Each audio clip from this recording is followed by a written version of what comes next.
সংগঠিত করে মিটিং করেছে অস্ত্রধারীদেরকে নিয়ে, হাতিয়ার ডাকাতদেরকে হায়ার করছে।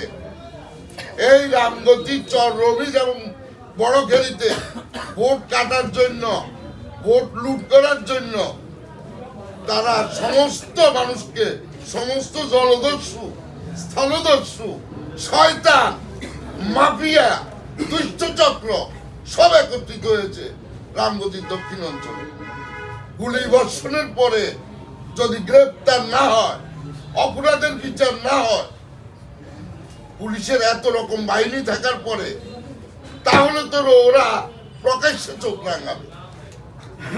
আশরাফ উদ্দিন নিজাম ডাকাতদেরকে নিয়ে, ফরিদ ডাকাত সহ, যার বিরুদ্ধে 30টার মতো মামলা, তারে নিয়ে নির্বাচনী প্রচারণা করে, তারে নিয়ে স্টেজে উঠে সমস্ত ডাকাই একত্রিত করছে, সমস্ত অস্ত্রবাদ একত্রিত করছে, হাতে পায়ে গুলি করে দেবে, ওরা অস্ত্র দেখায়। এই কারণে সেনাবাহিনী ক্যাম্প দরকার, অস্ত্র উদ্ধার করা দরকার। অস্ত্র উদ্ধার না করলে এই রামগতির ওই দক্ষিণাঞ্চল বাংলাদেশের জন্য রেকর্ড সৃষ্টি করে দেবে।